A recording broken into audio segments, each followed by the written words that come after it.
Good morning, guys. Hey, I got the kids out here with me, and we're coming at you early this morning. Today is field day, next to last day of school. I'm helping, so wish me luck. It might be a challenging day. We're hoping the rain holds off and we can be outside versus inside, but we'll see. So I wanted to talk to you very quickly this morning about, because it's almost the end of the school year. Hi, Kelly. And I wanted to talk to you about substitute teaching and what it's about and whether it might be right for you. So last summer, okay children, please stop. Here's what happens when I invite the children to join me. So last summer I thought, gosh, I need some more leadership skills. It honestly kind of crossed my mind as I'm building a team of coaches. I thought I just need some experience kind of leading a classroom was kind of my thought. Okay, please don't crawl through that, Kylie. She's crawling under the tripod. Anyway, so what I thought to myself was, okay, a lot of my friends substitute teach, and I thought maybe this is something I would enjoy. So I applied last July, I believe it was, and I never heard anything. Like a few months went by, and weird thing was the girl that used to own our home was a substitute, and she found me on Facebook. So we started talking more and more, and I told her I'd applied, but I never heard anything. She told me she thought that was weird because they're in such desperate need for subs in our school district. And so I ended up getting a contact name from her and calling. Well, what had happened was I forgot to do, when I was applying, I didn't realize I needed to do an extra background check, like beyond what it takes to come in and volunteer and help in your kids' school. So I ended up doing that, which was like maybe $50. But once I did that, they called me immediately, and I was able to come in. Hi, Nikki. I was able to come in and interview, and they hired me like on the spot that day. So what does it take to become a substitute teacher? Basically, just go to your school district's website, and you can find on there like a place to apply for different positions, and substitute teachers, one of those choices that you can select. So you're going to be doing like a full background check, and you're going to pay that extra money to do that. Probably every school district's probably going to require that.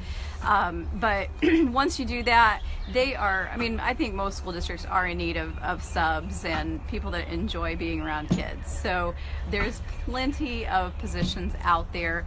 And once I signed up, like once I was hired by them, I think I subbed like maybe the next week. So it happened very quickly. But the nice thing is there's so much flexibility. So I just want to talk briefly about what what the pay is. It's not something you're going to get rich off of, and just kind of how it works. But in our district, we have like an online system where you can go and you can see what jobs are available, and you can take the job, or you can you can even select like which schools you don't want to go to. Like if some of them are, hi Amy, if some of them are further away and you don't want to do those, you certainly can remove those. You can take yourself off the call list, which I highly suggest, or else they'll be calling you every day to try to get you to sub.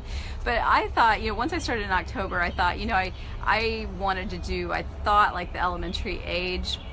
And I'll talk a little bit about the difference between elementary versus like middle school, high school, and what I found to be the best. But I like the flexibility, and that's why I know a lot of my friends that were subbing were doing it because they could sub at their kids' school, or they just had more flexibility like with the school hours, and based on they could get their kids to school or get them off the bus still by doing subbing.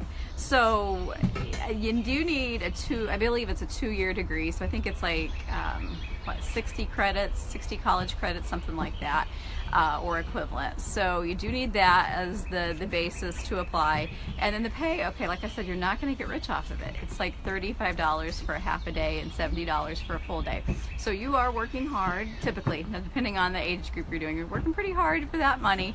But again, it's flexible. You could work 1 day a week. You could work 5 days a week. You've got the choice. And not a lot of jobs offer that. And that's what I was kind of finding was working from home, if I wanted just a little bit of extra money here and there, or again, like the leadership experience I mentioned, then it's really just a nice way to be able to do that. So challenges, anytime you walk into a classroom and you don't know the kids, there's, hi Laura, what are your kids doing home?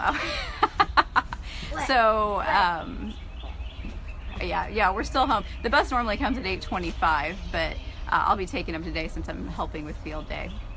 So, and I wanted to get this done before I head off to school all day and do that. So challenges, when you walk into a classroom anytime and you're not familiar with the kids, I'm telling you what, there's a challenge there because you don't know all their personalities. A regular teacher has gotten to know them all year long and knows how to deal with them.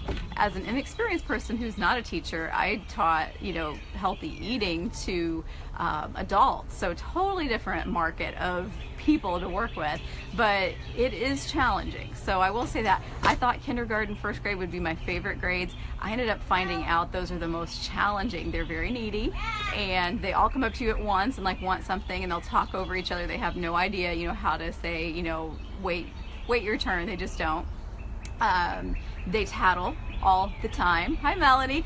So I know you teach, so you can probably relate to some of this, but I think it's easier if you have your own classroom. You can tell me this, Melanie, but I think if you have your own classroom and you know the kids, it's got to be so much easier than just walking in and not knowing, who it is that you're going to be dealing with. So that's one thing I've learned is you kind of just have to have a game plan. You have to learn how to address all the tattletelling. You just have to learn some basic skills for teaching, and I think it's just a learned process. You don't go in the first day, at least I didn't, knowing all that stuff. So let's see. Like I said, it's a flexible job. It is, if you think about the differences between elementary and high school, it's a totally different ballgame on subbing. And I avoided the high school for a long time until maybe in March. But after Kylie's seizure, like when I came back from Christmas break, I only wanted to be at their school so I'd be close to them. I kind of got over that. I'm like, okay, Kylie's okay.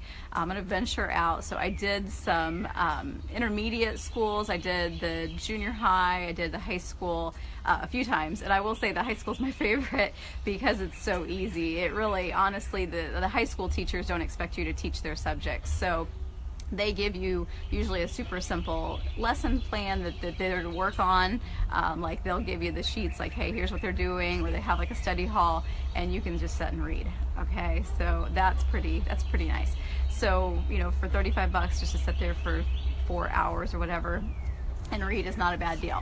Now, I've not done like the high school, intermediate, junior high like all day, but I have done a lot of elementary school all day. So again, I think if you enjoy teaching, the elementary is where it's at because you actually do the teaching.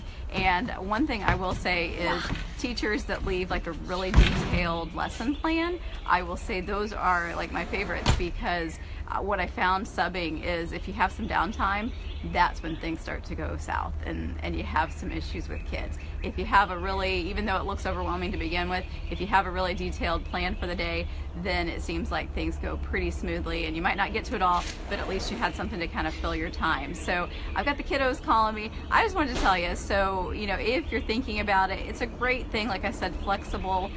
You can go to your own kid's school or you can venture out to other schools, but it is a nice way just to make a little bit of extra money. You're not going to get rich. Hi, Gwen, but it is something you can do kind of on the side. Oh, and I wanted to say, if you're a registered nurse, they actually get paid more. I didn't know that till recently, but if you sub as a nurse at a school, it's quite a bit more. Like I think it might be, I don't know, like 1.5 times to 2 times almost what a typical like teacher sub is. So that's a little bonus for you registered nurses. I wish, don't they need registered dietitians for something? I think they do. Well, anyway, I just wanted to leave you with that. So I wanted to keep this quick, and I hope you guys have a great day. And I'll be back with some Aldi stuff later this week. Talk to you guys soon. Bye.